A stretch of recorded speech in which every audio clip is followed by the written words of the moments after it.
제8회 전국 동시지방선거를 40여일 앞둔 가운데 이번에도 예비 후보자들의 범죄 전력 문제가 도마 위에 오르고 있습니다. 구급대원 폭행부터 살인미수까지 다양한데요. 각 정당이 공천 기준을 강화하고 있긴 하지만 국민 눈높이에 맞춰서 더욱 엄격하게 적용해야 한다는 목소리가 커지고 있습니다. 윤혜리 기자입니다.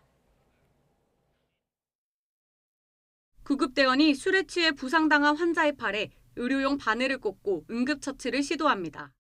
수액을 확인한 뒤 몸을 굽히는 순간 벼랑간 구급대원의 얼굴에 거친 손이 날아듭니다. 폭행 가해자는 이번에 경기도 화성시 기초의원 선거에 출마 선언을 한 A 예비 후보. 얼굴을 맞은 구급대원은 눈을 부여잡고 치료를 이어갔고 이후 A씨를 경찰에 신고했습니다. 재판에 넘겨진 A 후보에게 내려진 건 벌금 100만 원. 재판부는 심실상실 상태거나 무의식적인 행위라고 판단하지 않았습니다. 이뿐만이 아닙니다. 동거하던 여성과 말다툼을 하다가 흉기로 위협해 살인미수 혐의로 징역형의 집행유예를 받은 후보 역시 경남 지역 기초단체장 선거에 출마했고 음주운전과 횡령, 근로기준법 위반 등 전과 기록이 14건에 이르는 후보도 전부 기초단체장 선거에 출마했습니다. 지방선거 예비 후보자들의 전과 논란은 어제 오늘 일이 아닙니다.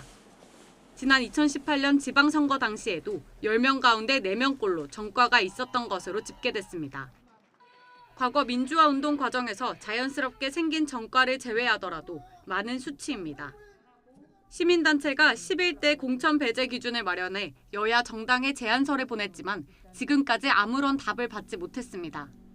어떤 부패나 또는 범죄 또는 투기 이런 의혹을 갖고 계신다면 지역민들을 위해서 성실하게 일할 수 있을지 국민들로서는 매우 회의적일 수밖에 없고 그런 분들에 대한 평가가 엄격히 걸러져야 된다.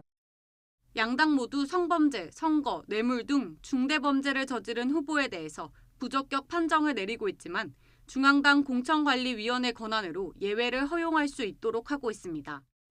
지방자치의 역할이 눈에 띄게 커진 만큼 국민 눈높이에 맞는 엄격한 공천 기준이 이번 선거에 적용될 수 있을지 주목됩니다.